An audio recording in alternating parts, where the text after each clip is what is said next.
पीले दांत वाली बहू। रंजना कभी ब्रश नहीं करती थी। उसे कितनी बार उसके माँ बाप ने डांटा, लेकिन उसका कोई असर उस पर होता ही नहीं था, जिस कारण से उसके दांत पीले पीले हो जाते हैं। शादी के बाद। अरे बहू, वैसे तो तुझ में कोई कमी नहीं है, पर तेरे दांत इतने पीले कैसे हैं बेटा? कैसे मतलब? कोई सर्जरी थोड़ी ना कराइए। वो तो क्या नाम, मैं ब्रश नहीं करती थी तो पीले हो गए। अब क्या करूं? आप कहें तो लाल करवा लूं या फिर काले? यार ये क्या है, क्यों माँ से लड़ रही हो? लड़ रही हूँ? अरे मैं लड़ रही हूँ या ये बोल रही है कि दांत पीले हैं, पीले। अरे तपस्या थोड़ी ना की है इन्हें पीले करने के लिए। बाकायदा ब्रश नहीं किया है 20 साल तक, तब जाकर। छी, कैसी बात कर रही हो? ये उस वक्त तो पीले नहीं थे जब हम लोग तुम्हें देखने आए थे। अरे तब साफ करवा लिया होगा डेंटिस्ट के पास जाकर। अब देखो कैसे पीले पीले लग रहे हैं। रंजना सास की तरफ गुस्से से देखती है। फिर शुरू हो गई पीले पीले पीले। अरे पीले तो तब भी थे जब मेरे हाथ का रसगुल्ला उड़ा उड़ा कर खा रही थी और बोल रही थी, लड़की नहीं गुणों का खजाना दे रहे भाई साहब आप। अब वो लोग करते भी तो क्या करते, पीले दांत वाली बहू पल्ले पड़ी थी तो झेलना तो था ही। एक दिन कीर्तन में रंजना गाना गा रही थी। अरे कमला बहन, माँ का द्वार है, यहाँ तो सब शुद्ध होकर आते हैं, फिर अपनी बहू को ब्रश भी नहीं करवाती तुम। दूर से पीले पीले दांत भक्ति में बाधा उत्पन्न कर रहे हैं। और कोई 2 साल के बच्ची थोड़ी ना लेकर आई हूँ मैं बहू बनाकर। अच्छी खासी लड़की है, अरे कैसे करवाऊं ब्रश? ये तो उसे खुद करना चाहिए ना। अब माँ बाप तो इसके जैसे तैसे निपटा दिए, ये नहीं सोचा कि सास कैसे संभालेगी। सास बहू को लेकर घर आ जाती है, लेकिन सोच लेती है कि अब इसे लेकर कहीं नहीं जाएगी। अगले रोज बहू कहती है, अरे क्या हो गया, मंदिर नहीं जाना क्या? कीर्तन का वक्त हो रहा है। मेरी मधुर वाणी से कान्हा जी जागते हैं और सोते हैं। आप तो जानती है ना उनकी भक्ति में कितना मन लगता है मेरा। वो क्या है ना, तबीयत ठीक नहीं लग रही है मेरी, आराम करूंगी मैं। तबीयत ठीक नहीं लग रही? अभी तो मिथुन के गाने पर नाच रही थी आप, और अब बोल रही है कि तबीयत ठीक नहीं लग रही। अरे भक्ति में मन लगा लो सासू माँ, ऊपर जाना है, क्या मुंह दिखाओगी आप? हाँ?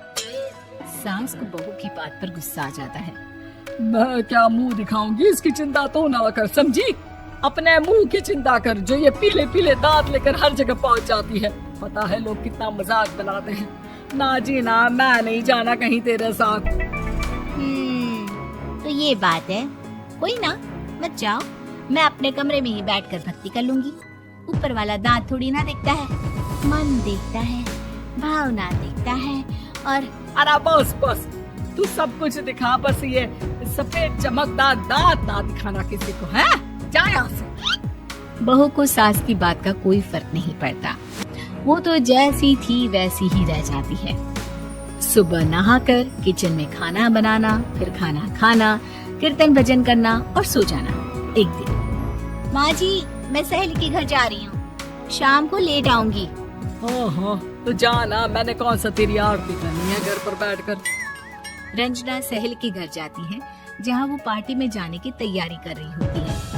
अरे शिखा, कहाँ जाने की तैयारी कर रही है? मैं गलत वक्त पर आ गई क्या? अरे नहीं यार, उल्टा सही वक्त पर आई है।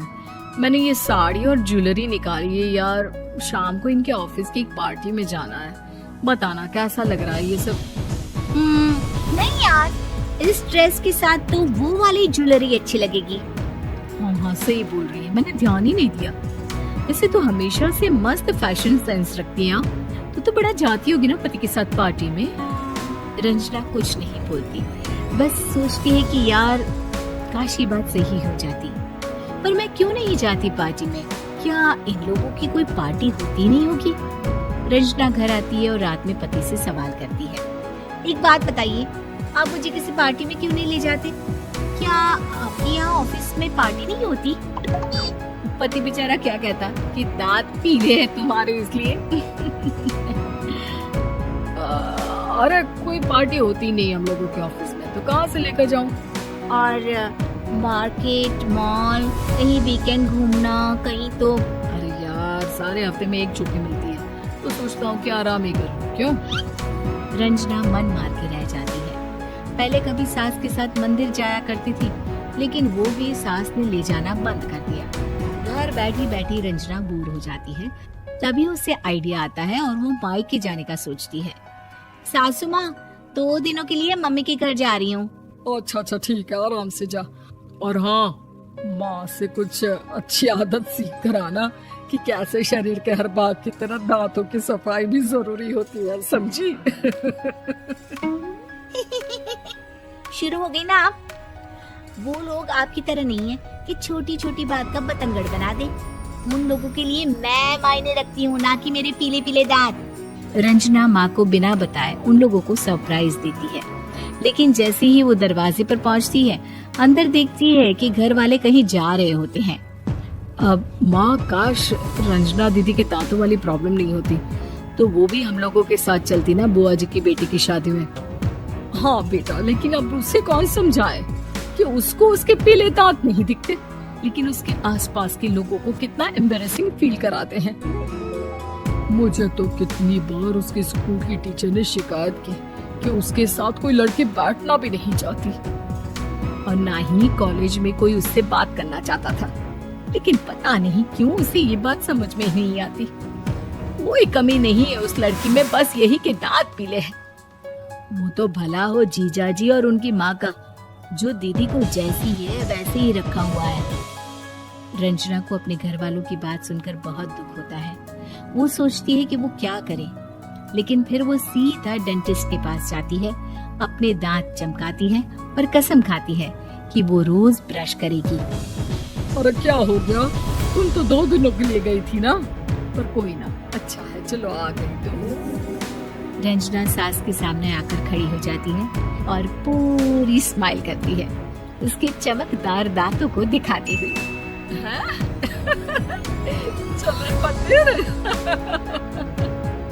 माँ, मुझे माफ कर दीजिए, मैंने आप लोगों को बहुत एम्बैरेसिंग फील करवाया।